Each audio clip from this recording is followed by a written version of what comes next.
Hey dosto, welcome back to my first channel Atikul Vlogs.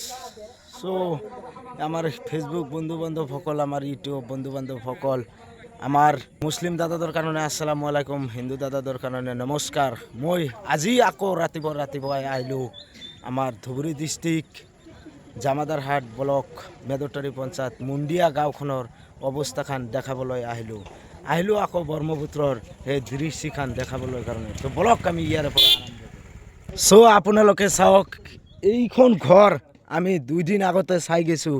এইখন ঘৰৰ পৰা ব্ৰহ্মপুত্ৰখান কিমান দূৰত আছিল, কিন্তু আজি সেই ঘৰখন নাই। মানে ৰাতিতে এই ব্ৰহ্মপুত্ৰত ভাঙি লৈ গৈছে এই ঘৰখন। চাওক, মানে এটা ঘৰ নাই, এইফালে দুটা ঘৰ আছিল, এইফালে এই দুটা ঘৰে ব্ৰহ্মপুত্ৰত লৈ গৈছে। চাওক আপোনালোকে ব্ৰহ্মপুত্ৰৰ দৃশ্যখন চাওক, ব্ৰহ্মপুত্ৰৰ পানীখান কিমান স্পীডত চলি আছে। আৰু যেতিয়া ভাঙি থাকে মানুহ, খালী মানুহ মানে ইয়াৰ পৰা গুচি যোৱাটো মানে টান হৈ যায়।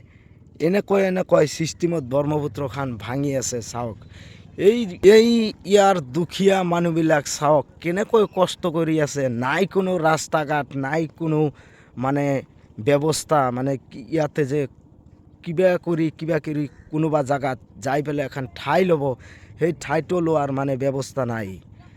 মই আৰু আগতে গৈ আছোঁ, এইফালে এখন ঘৰ আছিল, এইখনো ভাঙি লৈ গৈছে। সেই ঘৰটো আপোনালোকক দেখাই আছোঁ মই। ইয়াতে চাওক, ইয়াত দুখন ঘৰ আছিল, কিন্তু কালি ভাঙি লৈ গৈছে। আৰু ব্ৰহ্মপুত্ৰখন ৰক্ষা কৰিবৰ কাৰণে কিবা বাঁহ কাটি পেলাই পাৰ্কো বনাই পেলাই মানে ইয়াত পেলাই দিছে।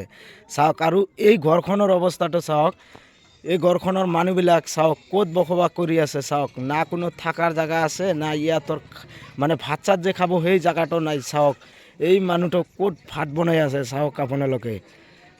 মই এইখিনি চৰকাৰৰ কাষত আবেদন কৰিছোঁ, আপোনালোকে আহক এই ধুবুৰী ডিষ্ট্ৰিক্ট জামাদাৰহাট ব্লক মেদৰতৰী পঞ্চায়তৰ মুণ্ডিয়া গাঁওখন আপোনালোকে আহক, আহি পেলাই চাই যাওক। আৰু ব্ৰহ্মপুত্ৰখান কিবা ইস্পাৰ দি পেলাই বান্ধি থৈ যাওক। এনেকৈ বাঁহ দি পেলাই বান্ধিলে এই ব্ৰহ্মপুত্ৰটো ৰক্ষা নহ'ব। মই এই গাঁৱৰ মানুহ মানে এজন দাদাক মই সুধিলোঁ মানে যে এই পাৰ্কোবিলাক বাঁহ দি পেলাই কোনে দিছে বা কোনে আহিছিল, পইচা কোনে দিছে এইবিলাক কাম কৰিবৰ কাৰণে। এই গাঁৱৰ মানুহবিলাকে ক'লে যে মানে কোনো নেতাই পইচা দিয়া নাই, এই গাঁৱৰে মানে ৰাইজৰ পৰা পইচা দি পেলাই পাৰ্কো দি পেলাই বান্ধি আছে। মই এইখিনি চৰকাৰৰ কাষত আবেদন কৰিছোঁ, আপোনালোকে আহক, ইয়াত আহি পেলাই কিবা কৰি মানে ৰক্ষা কৰি থৈ যাওক, ব্ৰহ্মপুত্ৰ নদীখন বান্ধি দি যাওক।